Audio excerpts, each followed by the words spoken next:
उस अवतार में एक मूक नामक दैत्य था,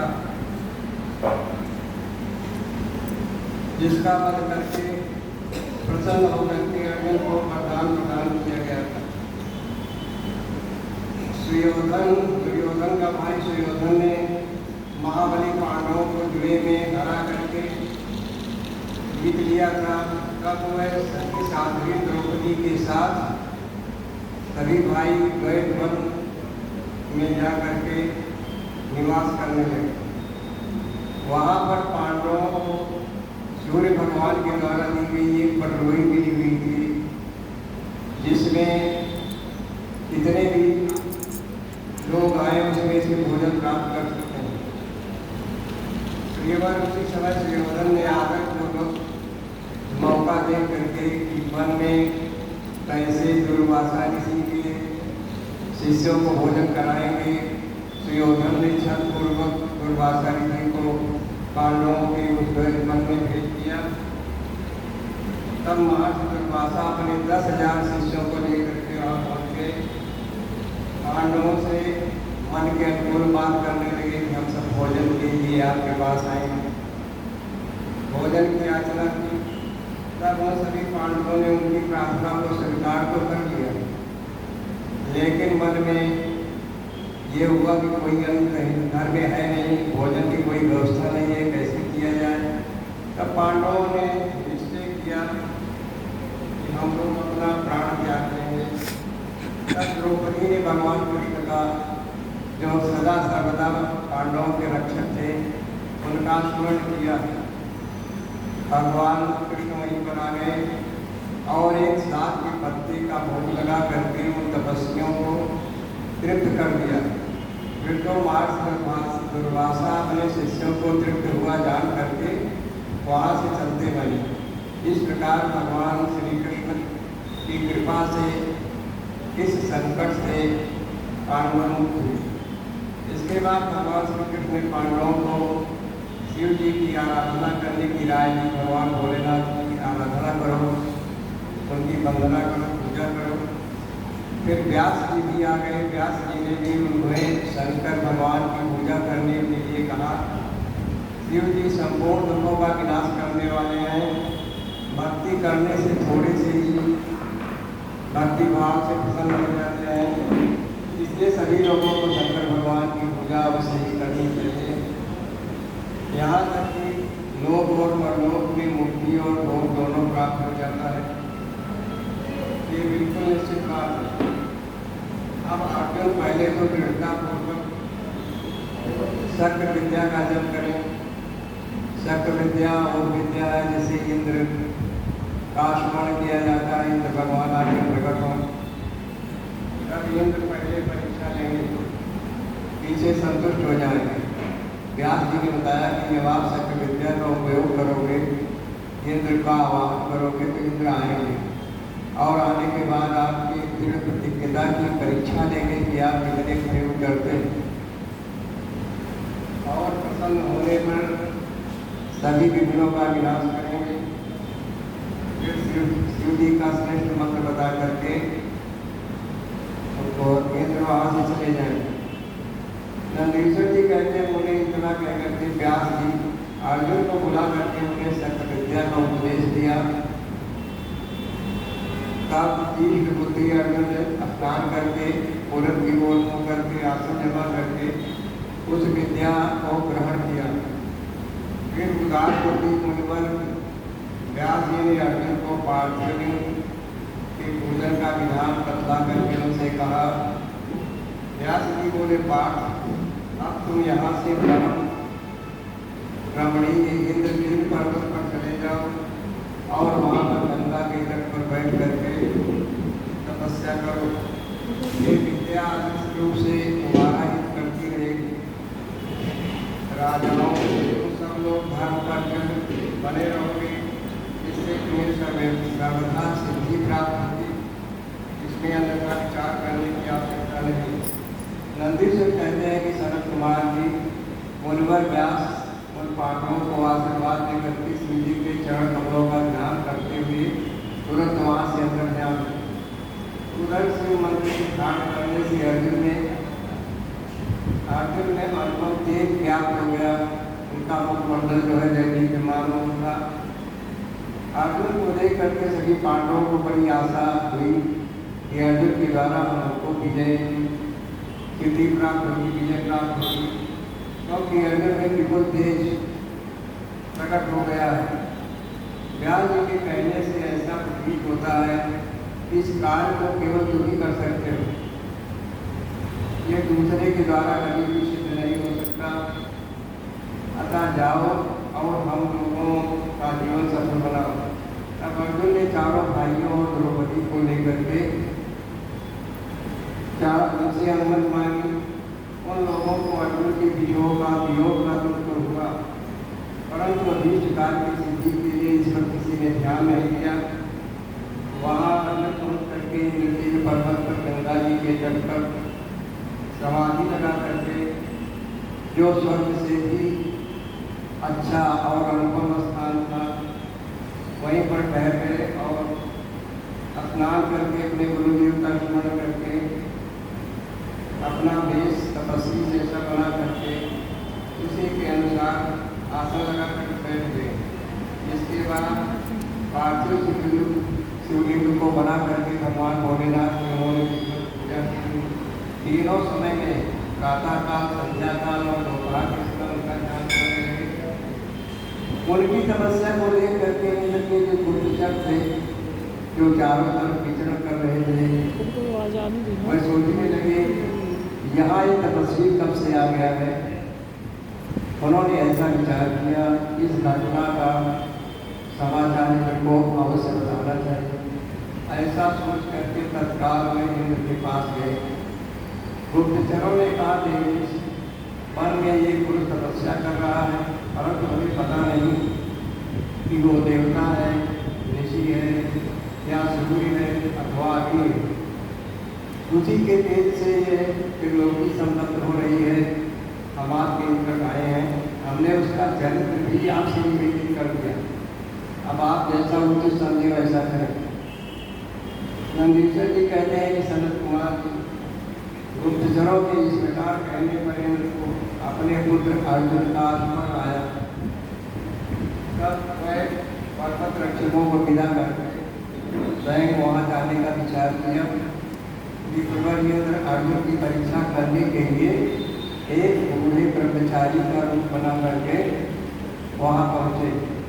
उस समय उन्हें आया देख करके पांडुपुत्र अर्जुन उनकी पूजा करने लगे और फिर उनकी अनेक प्रकार से स्तुति करने लगे। आगे खड़े होकर के अर्जुन पूछने लगे, ब्राह्मण बताइए, इस समय आप कहाँ से आए हैं, आपका शुभागमन कहाँ से हुआ है। इस पर ब्राह्मण वेशधारी इंद्र ने अर्जुन को ऐसे वचन कहे जिससे वो तपस्या से टिक जाए, तपस्या को छोड़ करके वापस चला जाए। पर जब अर्जुन को दृढ़ निश्चय देखा, ये इसका विश्वास जो है अडिग है, अचल है, तब अपने स्वरूप के प्रकट हो गए। इंद्र साक्षात रूप में अर्जुन को दर्शन देते हैं और भगवान शंकर का एक मंत्र बताते हैं और उसका जप करने की आज्ञा दी। इसके बाद अपने अनुचरों को, गुप्तचरों को सावधानी पूर्वक कहा कि ये यहाँ पर तपस्या करेगा, इसकी सुरक्षा, इसकी देखभाल का प्रबंध आप लोगों को करना है। अर्जुन से बोले, मात्र तुम कभी भी प्रमाद पूर्वक राज्य नहीं करना चाहिए, तुमको आलस नहीं करना चाहिए। जिस कार्य का आपने बीजा उठाया है, प्रतिज्ञाबद्ध हो, उस तपस्या को अवश्य ही पूरा करो। वह संपत्तियाँ समान रूप से देंगी। नंदीश्वर जी कहते हैं, सनत कुमार इस प्रकार अर्जुन को वरदान देते हुए देवराज इंद्र भगवान भोलेनाथ के चरण कमलों का ध्यान करते हुए अपने इंद्रलोक को चले गए। तब महावीर अर्जुन ने भी इंद्रराज इंद्रदेव को प्रणाम किया और अपने मन को बस में करके इंद्र के उपदेश के अनुसार शिवजी के चरण कमलों की वंदना करने लगे। नंदीश्वर जी कहते हैं कि सनत कुमार भी अर्जुन व्यास जी के बताए हुए उपदेश के अनुसार विधि पूर्वक स्नान करके न्यास करके भगवान भोलेनाथ का ध्यान करने लगे।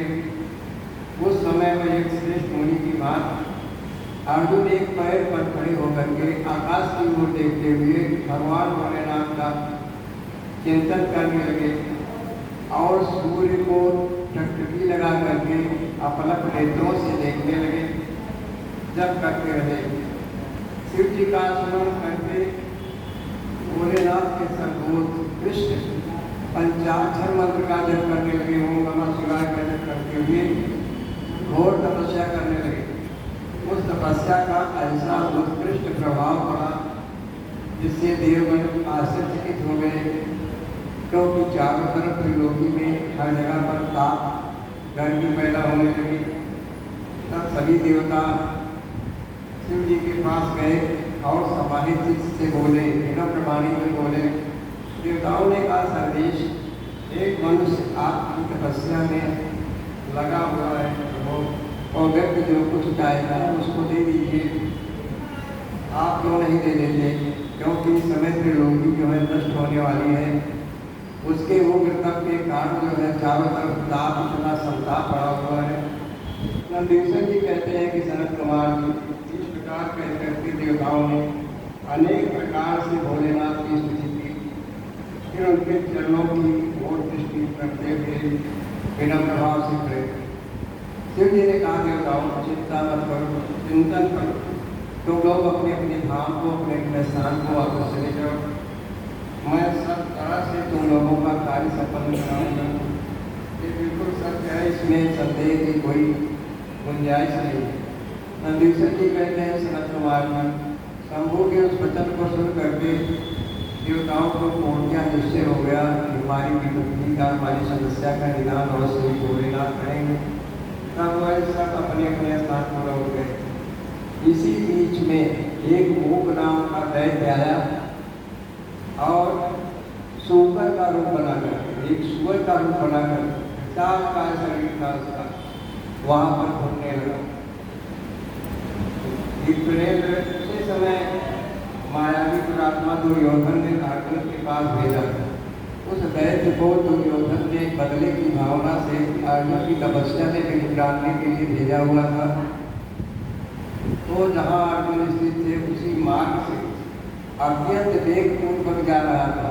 पर्वतों को, वृक्षों को उजाड़ता हुआ, फाड़ता हुआ, अनेक प्रकार के उपद्रव करता हुआ, बड़े जोर जोर से शब्द करता हुआ अर्जुन की तरफ बढ़ रहा था। तब अर्जुन की भी दृष्टि उस दैत्य पर पड़ी। वह शिव जी के चरण कमलों का स्मरण करते हुए इस प्रकार विचार करने लगे। अर्जुन ने कहा मन ही मन में, ये कौन है और कहाँ से आ रहा? ये तो क्रूर कर्मा दिखाई दे रहा है। इसको देखने से मेरे मन में अनिष्टता की काबूल हो रहा। इसमें तनिक भी संशय नहीं, क्योंकि इसका दर्शन होने पर मन प्रसन्न हो जाए, वो समझ लीजिए कि मित्रता के भाव से आया हुआ है, ऐसी है। और जिसके देखने से मन में व्याकुलता आ जाए तो समझना चाहिए अनिष्ट करने के लिए आ रहा है। और जिसके आचार से कुल का पता लगता है, किसी व्यक्ति के आचार विचार को देखने से उसके कुल का, उसके परिवार का, उसके संस्कार का पता लगता है और परिचय मिलता है। और शरीर से भोजन का पता लगता है। किसी का हिष्ट शरीर है तो इसका मतलब कि वो खाता पीता परिवार से जुड़ा हुआ है। और वार्तालाप जब करते हैं तो वाणी जो है पहली मनुष्य की पहचान होती है। उससे उसकी गहराई का, उसके ज्ञान का, उसके धर्म का, उसके विवेक का पता लगता है। नेत्र के द्वारा मुख के विकार से मन के भीतर का भाव जाना जाता है। नेत्रों के द्वारा उसके भाव प्रकट हो जाते हैं।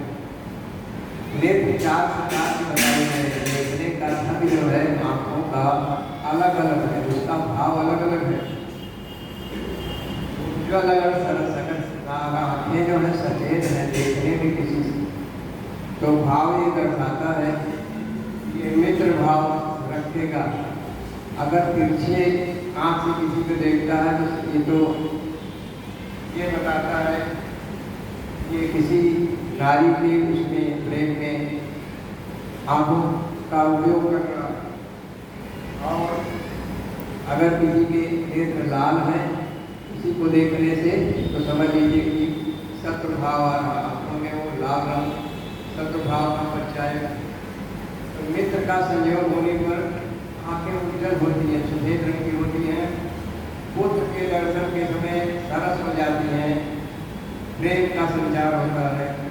कामिनी के प्राप्त होने पर वक्र और शत्रु के दिख जाने पर लाल हो जाता है। इस नियम के अनुसार इसे देखते ही मेरी सारी इंद्रियां कल्पित हो गई। कह रहे हैं कि इसको देखने से जो दैत्य मेरे सामने सुपर के रूप में आ रहा है, मेरे अंदर जो है कलुषित इंद्रियां मेरी हो गई, उद्दीप्त हो गई। अतः ये संदेश शत्रु भाव से ही मेरे पास आ रहा है, इसे मार देना चाहिए। एक बार डालने योग्य है। इधर मेरे लिए गुरु जी की आज्ञा भी है कि राजन, जो तुम्हें कष्ट देने के लिए आया हो, उज्जत हो, उसे तो बिना किसी देर के विचार किए उसे मार डालना चाहिए। इसलिए आयु भी तो धारण कर रखा है। मेरे पास उस बाण के लिए अर्जुन सोच रहा है। इस ऐसा विचार करके अर्जुन ने बाण का संधान करके वहीं पर खड़े हो गए। इसी बीच भक्तवत्सल भगवान शंकर अर्जुन की रक्षा के लिए, उनकी भक्ति की परीक्षा के लिए भी वहीं पर तत्काल प्रकट हो गए और अपने गणों के साथ आ गए। और वह महान अद्भुत सुशिक्षित एक भील का उदाहरण किया। भगवान भोलेनाथ भील के रूप में आए अर्जुन की रक्षा करने के लिए और उनकी भक्ति की परीक्षा लेने के लिए भी आए। उनकी कांच जो है बंधी हुई थी और उन्हें बस खंडों से ईशान भर बांध रखा था, एक खंडा लिए हुए थे। उनके शरीर पर श्वेत धारियां चमक रही थी, पीठ पर बाणों से भरा हुआ धनुष था, स्वयं धनुष बाण धारण किए हुए थे। इस प्रकार शिव भीलराज बने हुए वीरों के राजा जैसे दिखाई दे रहे थे। वह सेना अध्यक्ष होकर के तरह तरह के शब्द करते हुए, कुछ बड़बड़ाते हुए भोलेनाथ आगे को बढ़ गए। अब ये क्या है, ये भगवान से तो नहीं। अर्जुन के मन में शंका हुई कि जिनकी मैं पूजा कर रहा हूँ शायद एक भगवान भोलेनाथ ही होंगे, जो यहाँ शुभ करने के लिए, मेरी भलाई करने के लिए आए हैं। क्योंकि मैंने पहले से ही ऐसा तो रखा है कि पुनः श्री कृष्ण और व्यास जी ने भी ऐसा ही मुझे बताया और कहा है। देवताओं ने भी बारंबार स्मरण करके ऐसी घोषणा की है कि शिव जी कल्याण करता है और सुख देने वाले हैं, वह मुक्ति प्रदान करने वाले हैं, मुक्तिदाता कहे जाते हैं। उनका नाम स्मरण करने से मनुष्यों को इससे ही कल्याण होता। जो लोग सर्वभाव से उनका भजन करते हैं, उन्हें स्वर्ग में भी किसी प्रकार का दुख नहीं होता। अर्जुन इस प्रकार विचार कर ही रहे थे, तब तक बाण का लक्ष्य सुअर वहां पहुंचा। उधर शिवजी जी उस सुअर के पीछे लग गए थे। उस समय उन दोनों के मध्य में वो सुअर अद्भुत पहाड़ के समान बड़ा विशालकाय शरीर था उसका। दोनों के मध्य में सुअर खड़ा हो गया, उसकी बड़ी महिमा बताई गई। तब भक्तवत्सल भक्तों की पीड़ा को नष्ट करने वाले भगवान भोलेनाथ अर्जुन की रक्षा के लिए बड़े वेग से आगे बढ़े। इसी समय उन दोनों ने सुकर पर बाण चलाया। इधर अर्जुन ने बाण का प्रहार किया सुकर के ऊपर, शत्रु भाव जम करके। उधर भोलेनाथ ने रक्षा के निमित्त से अर्जुन के बाण चलाया। शिव जी के बाण का लक्ष्य उच्च भाग था। शिव जी ने जो बाण मारा वो सुकर के पूंछ की तरफ से अंदर गया और उसके बाहर से निकल करके जमीन के नीचे चला गया, दिखाई नहीं पड़ा। और अर्जुन ने उसके मुख का निशाना, सामने से निशाना साधा।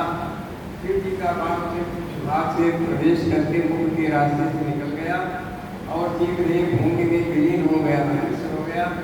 अर्जुन का बाण उसके पिछले भाग से निकल करके बगल में ही गिरा हुआ था। तब वो सुकर रूप धारण कर उसी क्षण मर करके पृथ्वी पर विशालकाय शरीर से गिरा खड़ा। उस समय देवताओं को महान हर्ष प्राप्त हुआ, जय जयकार करने लगे, पुष्पों की वृष्टि हुई, बारंबार नमस्कार करने लगे। दैत्य के उस क्रूर रूप की भयानक शरीर को देख करके भगवान भोलेनाथ और अर्जुन ने उस पर शुरुआत किया। उसे देख करके श्री कमल संतुष्ट हो गया। अर्जुन को महान सुख मिला। अर्जुन मन ही मन विशेष रूप से सुख का अनुभव करने लगे। अहो ये श्रेष्ठ है, परम अद्भुत रूप धारण करके मेरे ऊपर आया था, मुझे पर आक्रमण करने के लिए। निसंदेह भगवान शिव ने बचाने के लिए इसे बाढ़ का प्रहार किया है, मेरी बुद्धि को प्रेरित किया है। ऐसा विचार करके अर्जुन ने शिव नाम संकीर्तन किया और पंचाक्षर मंत्र का जप करते हुए बड़े ही आनंद का अनुभव करने लगे। अब शिव जी ने उस बाण को लाने के लिए अपने अनुचरों को भेजा कि जाकर के मेरा बाण लाओ। उधर अर्जुन की उसी निमित्त वहाँ पहुँचे अपने बाण की तलाश में। इस प्रकार एक ही समय में रुद्र के पार्षद वहाँ पहुँचे, घर पहुँचे बाण लेने के लिए। अर्जुन भी वहाँ पर पहुँचा बाण लेने के लिए। तब अर्जुन ने उसे डरा धमका करके अपना बाण उठा लिया। तब अर्जुन का बाण जो था दिखाई पड़ रहा था, वहीं पास में गिरा हुआ था। भगवान भोलेनाथ का बाण इतना तीव्र था कि कुछ भाग से अंदर जा करके मुख से निकल करके धरती के अंदर समा गया। ये देख करके उस अनुचर ने कहा, ऋषि सत्तम, आप तो उस बाण को ले रहे हैं, ये तो मेरे स्वामी का बाण है, इसे छोड़ दीजिए। बिलराज के चंद्र के द्वारा इस प्रकार कहे जाने पर उन श्रेष्ठ अर्जुन ने शंकर जी का स्मरण किया और इस प्रकार कहा। अर्जुन बोले, बनेश्वर तू बड़ा क्रूर, मेरे बाण को अपना बता रहा है, क्या बकबक कर रहा है?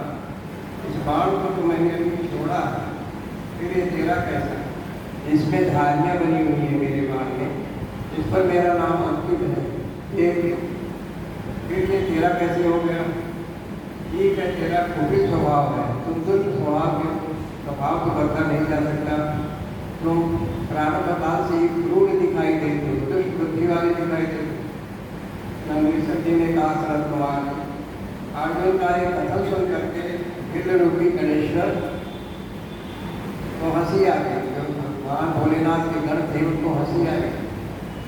तब वो इसी रूप में वर्तमान अर्जुन को इस प्रकार उत्तर देते हुए बोला, अरे तपसी सुन, जान पड़ता है तपस्या करने नहीं आया है, तू आडंबर करने आया है, तेरे तक छल है, कपट है, धूर्तता दिखाई दे रही है। तुम असत्य भाषण क्यों कर रहे हो? कैसा है, कैसे सब करेगा? अरे तुम मुझे अकेला मत समझ, मेरे स्वामी जी आस पास है, उनके साथ बहुत बड़ी सेना, तुमको तेरे इस कृत्य का फल अवश्य चखाएंगे।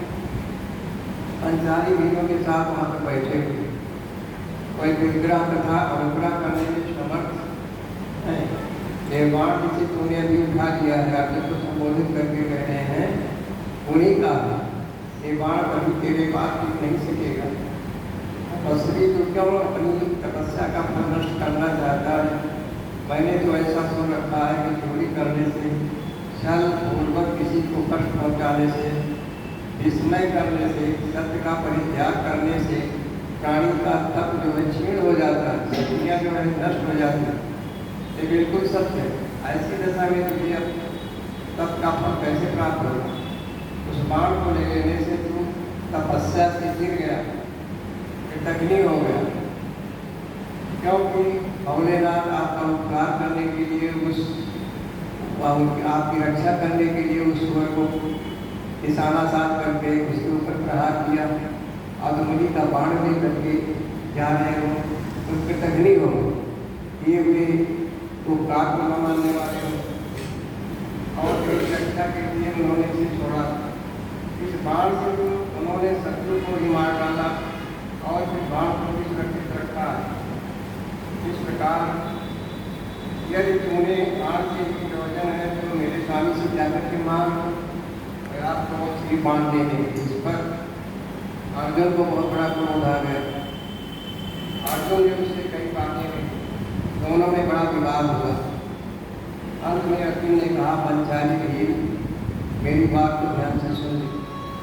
जिस समय तेरा स्वामी आएगा उस समय मैं मुझे उसका फल चखाऊंगा।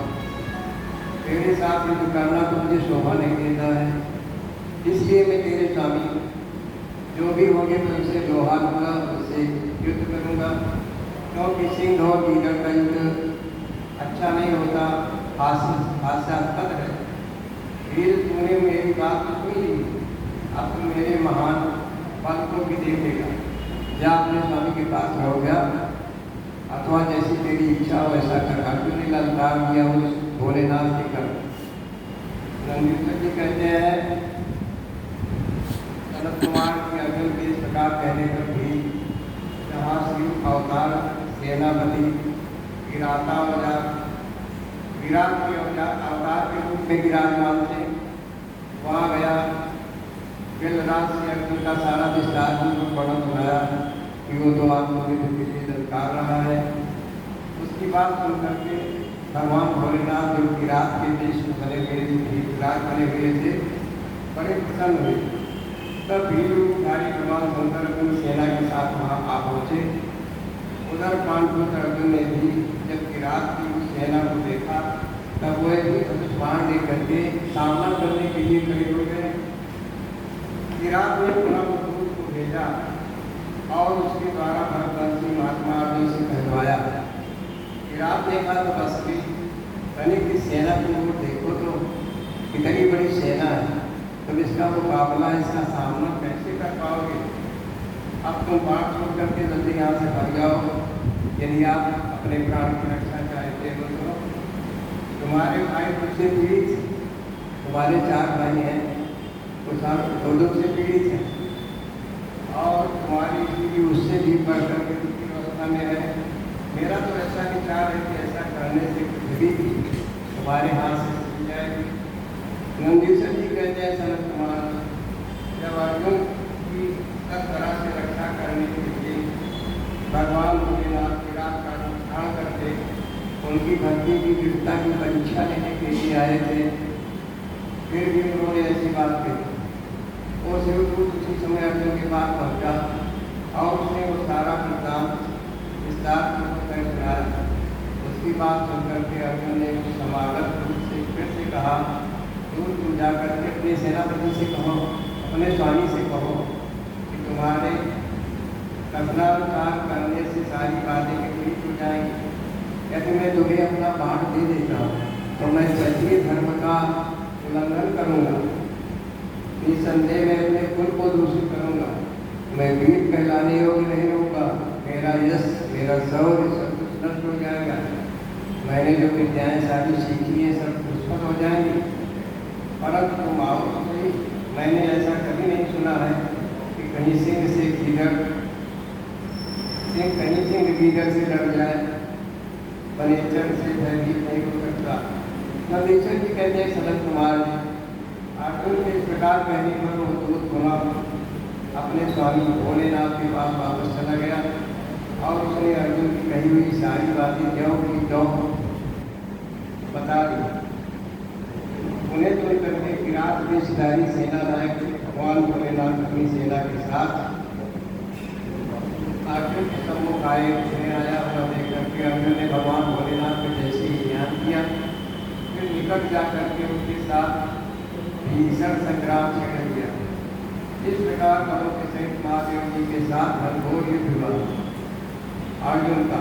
अंत में अर्जुन ने शिव जी के चरण कमल का ध्यान किया। उनका ध्यान करने से अर्जुन की शक्ति, अर्जुन का बल जो है और बढ़ गया। तब वह शंकर जी के दोनों पैर पकड़ करके बड़े जोर से चारों तरफ घुमाने लगे। उस समय भक्तवत्सल महादेव जी हंस रहे थे। जब उनका पैर पकड़ के घुमा रहे थे अर्जुन तो हंस रहे थे। सनत कुमार जी भक्त पराधीन होने के कारण भक्तवत्सल भगवान भोलेनाथ और भक्त के प्रेम के वशीभूत होकर के हंस रहे थे। इसीलिए उन्होंने ऐसी लीला रची थी, अन्यथा ऐसा होना सर्वथा असंभव था। इसके बाद शंकर जी ने भक्त पर वशता के कारण मुस्कुरा करके उन्हें अपना सौम्य अद्भुत रूप दिखाया। साक्षात रूप में भोलेनाथ प्रकट हो गए। कर्पूर गौरव गौड़ावला संसार सारण सदा संतम भवन भवानी से कनुवानी। इस प्रकार भोलेनाथ जो है मुस्कुरा रहे थे। अर्जुन बोले, देवाधिदेव महादेव, आप बड़े कृपालु हैं, बड़े दयालु हैं, भक्तों के कल्याण करने वाले दरवेश, आपको मेरा अपराध क्षमा कर देना चाहिए। मैंने आपसे युद्ध किया, मैंने अज्ञानी में आपसे युद्ध किया। इस समय आपने अपने रूप को छिपा करके कौन सा खेल रचा? आपने तो मुझे छल दिया। प्रभु, आप स्वामी के साथ युद्ध करने वाले, मुझको धिक्कार है, धिक्कार। इस प्रकार अर्जुन जो है पश्चाताप कर रहे हैं। नंदीश्वर जी कहते हैं, मुझे इस प्रकार पांडु अर्जुन को महान पश्चाताप, तब वह सीख गई भगवान भोलेनाथ के चरणों में लोग गए। ये देख करके भक्तवत्सल भगवान भोलेनाथ का चित्त प्रसन्न हो गया। तब अर्जुन को अनेकों प्रकार से आश्वासन देते हुए बोले, शंकर जी ने कहा, पार्थ, तुम तो मेरे परम भक्त हो, दुख मत करो। ये तो मैंने आज तुम्हारी परीक्षा के लिए ऐसा रूप धारण किया था, शोक को त्याग। नंदीश्वर जी कहते हैं, सनत कुमार जी इस प्रकार कह करके भगवान शिव ने अपने दोनों हाथों से पकड़ करके अर्जुन को उठा लिया और अपने कथागणों के समक्ष उनकी लज्जा का निवारण कर दिया। उनके मन में जो पश्चाताप की अग्नि जल रही थी उसको शांत कर दिया। शिव जी ने कहा, पांडवों में श्रेष्ठ अर्जुन, मैं तुम पर परम प्रसन्न हूँ। अब तुम वर मांगो। इस समय तुमने जो मुझ पर प्रहार और आघात किया है उसे मैंने अपनी पूजा मान लिया। तुमने जो बाणों की वर्षा मेरे ऊपर की है उसको मैं पूजा मान करके स्वीकार करता हूँ। साथ ही ये सब को मैंने अपनी इच्छा से किया और करवाया, इसमें तुम्हारा अपराध कुछ नहीं है। अतः तुम्हारी जो लालसा हो वर मांगो, क्योंकि मेरे पास कोई भी ऐसी वस्तु नहीं है जो तुम्हारे लिए अधिक हो मैं ना दे सकूँ। ये जो कुछ हुआ वो वस्तुओं में तुम्हारे लिए राज्य की स्थापना की अच्छाई हुआ, तुम्हारे सौर और इसकी वृद्धि करेगा।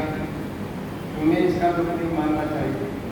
नंदीश्वर जी कहते हैं कि सनत कुमार जी, भगवान शंकर के इस प्रकार कहने पर अर्जुन भक्ति पूर्वक सावधानी से खड़े होकर के शंकर जी से बोले। अर्जुन ने कहा, समझो, आप तो बड़े उत्तम स्वामी हैं, आप तो भक्त बहुत प्रिय हैं। देव, भला मैं आपकी करुणा का क्या वर्णन कर सकता हूँ? क्यों कह करके अर्जुन ने महाप्रभु शंकर की सद्भक्ति एवं वेद संबंध की आरंभ कर। अर्जुन बोले, आप देवादिदेव हैं, आप नमस्कार हैं, कैलाशवासी हैं, श्मशानवासी हैं और गिरजा के पति हैं। आप सर्व समर्थवान हैं, सर्वज्ञ हैं। इस प्रकार स्तुति करने लगे।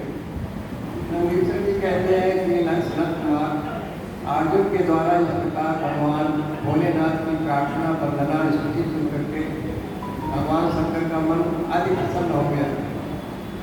वो एक हंसते हुए अर्जुन से बोले, शंकर जी ने कहा, वत्स, अब अधिक कहने से क्या लाभ, तुम मेरी बात को सुनो और अपना अभीष्ट पर जो तुम्हें अच्छा लगे मांगो। इस समय तुम जो कुछ कहोगे उसको मैं तुमको दूंगा। अर्जुन ने कहा कि हो, आप तो स्वयं अंतर्यामी हैं, घटघट की हर हृदय की बात को जानते हैं। फिर भी मैं जो कुछ कहता हूँ उसे आप सुनिए। भगवान मुझ पर शत्रुओं द्वारा जो संकट प्राप्त है, इस समय मैं वन में भटक रहा हूँ अपनी भाइयों के साथ, पत्नी के साथ, वो तो आपके दर्शन से ही विनष्ट हो गया। आप जिस प्रकार मुझे इस लोक की प्रसिद्धि प्राप्त, मैं यश प्राप्त करना चाहता हूँ, वैसी कृपा कीजिए। नंदीश्वर जी कहते हैं, सनत कुमार इतना भक्त भगवान शंकर को नमस्कार किया और हाथ जोड़ करके मस्तक झुकाए हुए उनके पास खड़े रहे। जब स्वामी शिव जी को यह ज्ञात हो गया कि पांडुपुत्र मेरा अनन्य भक्त है, तब वह बहुत प्रसन्न हुए और महेश्वर ने अपने भक्त अर्जुन को पाशुपत अस्त्र दिया, जो सर्वथा समस्त प्राणियों के लिए दुर्जय है। अर्जुन को दे दिया और इस प्रकार शिव जी बोले, बस मैंने तुम्हें अपना दिव्य अस्त्र दिया, जिसके सामने संसार में कोई टिक नहीं सकता, कोई भी वीर आपका सामना नहीं कर सकता। इसे धारण करने से अब तुम समस्त शत्रुओं के लिए पृथ्वी पर अजय हो जाओ, विजय लाभ करो। साथ में श्री कृष्ण से भी कहूँगा, वह भी तुम्हारी सहायता करेंगे, क्योंकि श्री कृष्ण मेरे आत्मस्वरूप है। मेरा ही पितरूप है, भक्त और मेरा कार्य करने वाले भारत मेरे प्रभाव से तुम निष्कंटक राज्य रखोगे और अपने भाई युधिष्ठिर के से साथ सर्वदा नाना प्रकार के धर्म कार्य करोगे, यज्ञ अनुष्ठान करोगे। इस प्रकार भोलेनाथ ने उनको आशीर्वाद दिया और वरदान दिया। नंदीश्वर जी कहते हैं कि सनत कुमार जी, आप लोग सर्वव्यापी भगवान शंकर के 12 अन्य ज्योतिर्लिंगों के विषय में, उनके अवतारों के विषय में वर्णन कर रहा हूँ, श्रवण करो। उनके नाम में सौराष्ट्र में सोमनाथ, श्रीशैलम में मल्लिकार्जुन, उज्जैनी में महाकाल, ओंकार में महेश्वर, हिमालय पर केदारनाथ, डाकिनी में शिवशंकर, काशी में विश्वनाथ, गौतमी के तट पर त्र्यंबकेश्वर, सीता भूमि में वैद्यनाथ, दारुवन में नागेश्वर, शेषबंध पर रामेश्वर, शिवालय में विष्णुश्वर। अनंत कुमार में परमात्मा उनके ये 12 अवतार है जो प्रमुख। उनमें पहला अवतार सोमनाथ, चंद्रमा के दुख का विनाश करने वाला। जब चंद्रमा को कलंकी मान करके उसको कलंक लगा हुआ था, तब लोग उसको पत्थर मार रहे थे, तब वो उनकी शरण में गया। एक तो कथन ये, दूसरा जब क्षय रोग हो गया था चंद्रमा को, तो क्षय रोग की मुक्ति के लिए भी वहाँ पर जाकर के उसने तपस्या की। सोमेश्वर नामक शिवलिंग की कृपा से इसका क्षय रोग हुआ। पूजन करने से सोमेश्वर लिंग की कुष्ठ रोग, क्षय रोग आदि रोगों का नाम होता है। ये सोमेश्वर नामक शिव अवतार सौराष्ट्र नामक पावन प्रदेश में लिंग रूप से स्थित है। पूर्व काल में चंद्रमा ने विधि विधान से इसकी पूजा की। वहीं संपूर्ण पापों का विनाश करने वाला एक चंद्र कुंड है, जिसमें स्नान करने से मनुष्य के सारे रोग जो हैं नष्ट हो जाते हैं। परमात्मा के सोमेश्वर नामक महालिंग का दर्शन करने से मनुष्य सभी पापों से मुक्त हो जाता है और उसे भोग और मोक्ष सुलभ हो जाता है।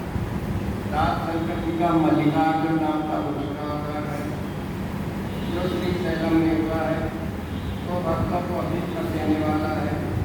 अनंत कुमार की भगवान से परम प्रसन्नता पूर्वक अपने निवास कैलाश गिरी से लिंग रूप में श्रीशैलम में जाकर के वहाँ पर पधारे। पुत्र प्राप्ति के लिए इनकी स्तुति की जाती है। जिनको पुत्र नहीं होता है वो जाकर के श्रीशैलम में याचना करें, भगवान से की पूजा करें, इस ज्योतिर्लिंग की जो उनको पुत्र प्राप्ति होती है। वो दर्शन और पूजन करने से महान देने वाला होता है और अपने मुक्ति की कोटि प्रदान करता है, इसमें कभी कोई संशय नहीं। दास शंकर जी का महाकाल नाम का तीसरा अवतार है जो उज्जैनी में है। वो अपने भक्तों की रक्षा करने वाला।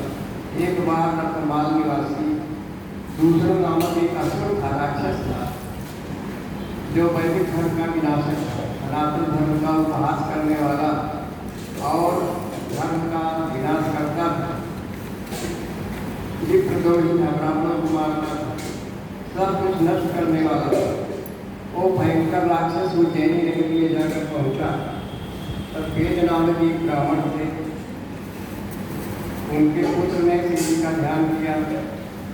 उनकी कृपा से, उनके ध्यान से शिव जी तुरंत प्रकट हो गए और एक ओंकार भर करके उस दैत्य का विनाश कर दिया। उसके बाद अपने भक्तों को सर्वत्र आनंद करने वाले श्री देवताओं के प्रार्थना पर महाकाल नामक ज्योतिर्लिंग के रूप में वहाँ पर प्रतिष्ठित हो गए। फिर महाकाल नामक लिंग का पूर्वक दर्शन करने से मनुष्य की सारी कामनाएं पूरी हो जाती हैं। परम आत्मबल से संपन्न परमेश्वर का होने भक्तों की अभीष्ट फल दान करने वाला ओंकार नाम का चौथा जो है अवतार है। एक विंध्याचल सनत कुमार गिरी ने भक्तिपूर्वक विधि विधान से शिव जी का पाठ करने में साबित किया। विंध्याचल पर्वत है, ये इसके दो रूप हैं, एक स्थावर है, एक जो है जंगात्मक रूप है, मनुष्य रूप भी है। मैंने जो है जाकर के लिंग रूप में ओंकारेश्वर नाम लिंग के रूप में भगवान भोलेनाथ और दूसरा प्रार्थना परमेश्वर के नाम से हुआ। इन दोनों में जिस किसी का भी दर्शन पूजन किया जाए समान फल मिलने वाला अभी फलों की प्राप्ति होती है। महाप्रभु ने इस प्रकार मैंने तुम्हें इन दोनों महादिव्य ज्योतिर्लिंगों का वर्णन किया। परमात्मा शिव के पांचवें अवतार का नाम है केदारेश्वर, केदारनाथ। वो केदार ज्योतिर्लिंग के रूप से स्थित है। मुने वहाँ श्री हरि के जो नर नारायण नामक अवतार है उनके प्रार्थना करने पर शिव जी हिमगिरी हिमालय के केदार शिखर पर स्थित हो गए। वे दोनों उस केदार नाथ शिव की पूजा करते हैं।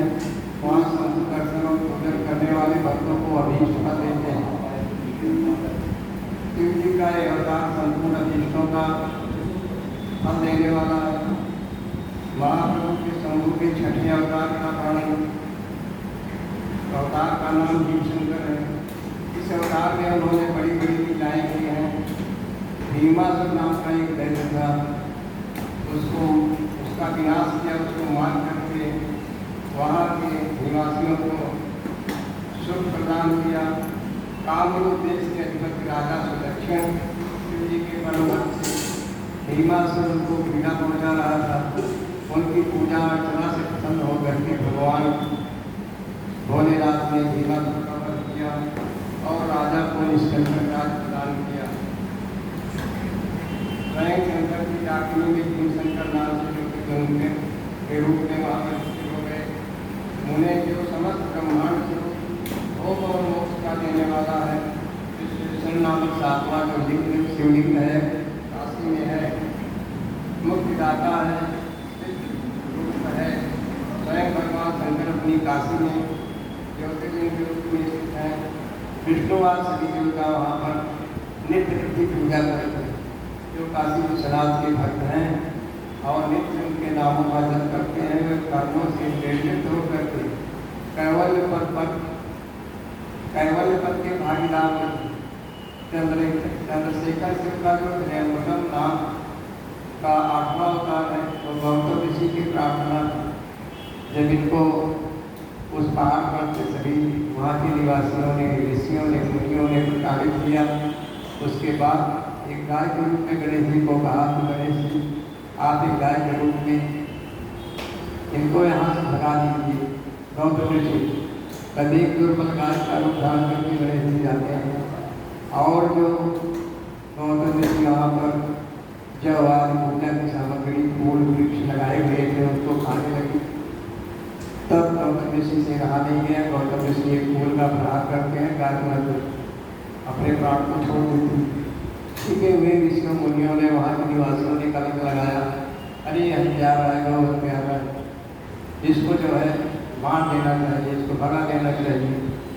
बाद में गौतम ऋषि ने स्वीकार किया कि हाँ मेरे द्वारा गाय मृत्यु को प्राप्त हुई है, इसका निदान बताइए, जो आप बताइए मैं इसको करूँगा। सब लोगों ने कहा 1 करोड़ पार्थिव शिवलिंग बनाइए, उसकी पूजा करिए, गंगा जल ला करके पितृ की पूजा करिए, पृथ्वी की परिक्रमा करिए। इस प्रकार उन्होंने सब कुछ किया। गौतम ऋषि ने भगवान शंकर प्रकट हो गए। भगवान शंकर ने कहा ये सब छल जो आपके निवासी के ऋषि बलि के उन्होंने द्वारा आपको कष्ट मिला हुआ है, अब आप निर्दोष हैं। तो वहाँ पर गौतम ऋषि ने स्थापना की। इस प्रकार से वो इस स्वरूप है और त्रयंबकम नाम से आपका होगा। गौतम ऋषि की प्रार्थना पर गौतमी नदी के किनारे पर प्रकट हो गया। गौतम की प्रार्थना से मुनि को प्रसन्न करने के लिए शंकर जी प्रेम पूर्वक ज्योतिर्लिंग के रूप में वहाँ पर स्थित हो गए। महेश्वर का दर्शन अर्पण करने से सारी कामनाएं पूरी हो जाती हैं। इसके बाद पावनी गंगा गौतम जी में वहाँ पर नाम से प्राप्त है। उसमें 9वां अवतार है बैद्यनाथ। इस अवतार में बहुत सी लीलाएं करने वाले भोलेनाथ रावण के लिए आकर्षित किए थे। उस समय रावण द्वारा अपने लाए जाने को कारण मान करके महेश्वर के ज्योतिर्लिंग के स्वरूप में का भूमि हो गए। त्रिलोकी में वैश्यनाथेश्वर नाम से प्रसिद्ध हैं। भक्ति पूर्वक दर्शन और पूजन करने से मनुष्यों को भोग और मोक्ष देते हैं। उन्हें जो लोग इन्हें वैश्यनाथेश्वर के महत्व को पढ़ते सुनते हैं उन्हें भक्ति का भागीदार बनाते हैं। दसवां अवतार भगवान का नागेश्वर अवतार ये अपने भक्तों की रक्षा के लिए प्रादुर्भाव हुआ। ये सदा दुष्टों को दंड देने वाले। इस अवतार में श्री ने जात नामक राक्षस जो धर्मघाती था धर्म का उच्छेद करता था मार करके वैश्यों के स्वामी अपने सुखी नाम भक्त की रक्षा की। इसके बाद मनुष्य जी लाएंगे प्रभु समूह लोगों का उद्धार करने के लिए अंबिका सहित ज्योतिष रूप में स्थित हो गए। उन्हें नागेश्वर नामक शिवलिंग का दर्शन अक्षर बंधन करने से रास प्रयास यानी रास पापों का एक पहाड़ है वो विलुप्त हो जाता है।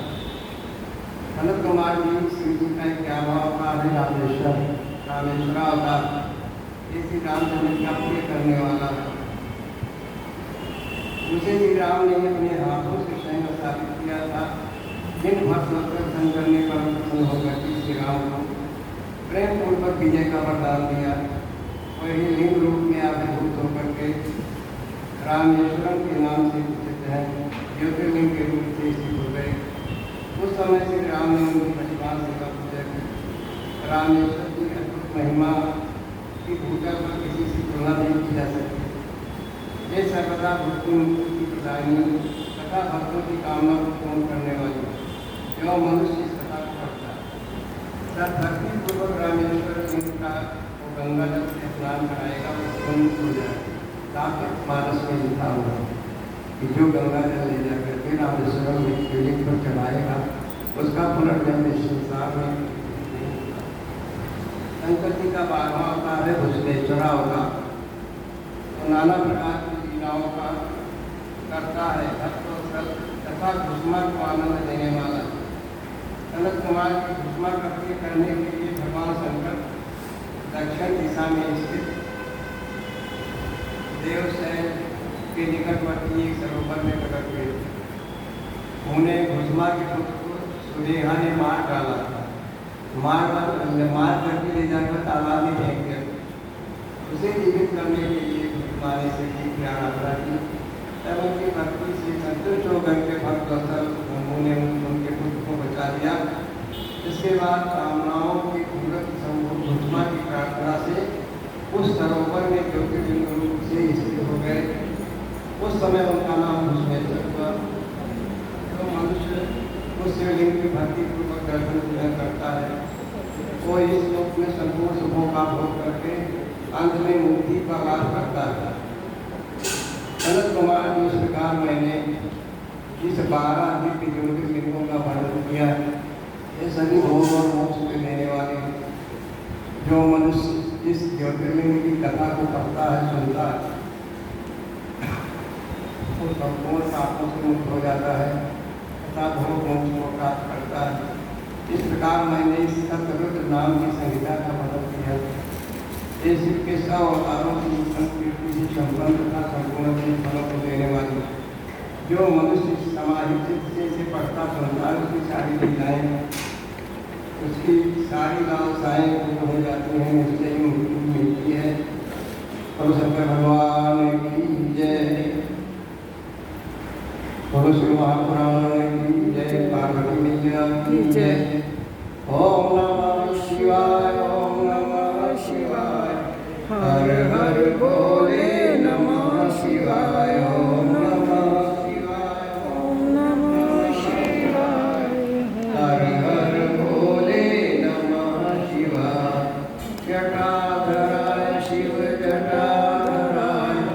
हर हर भोले नमः शिवाय।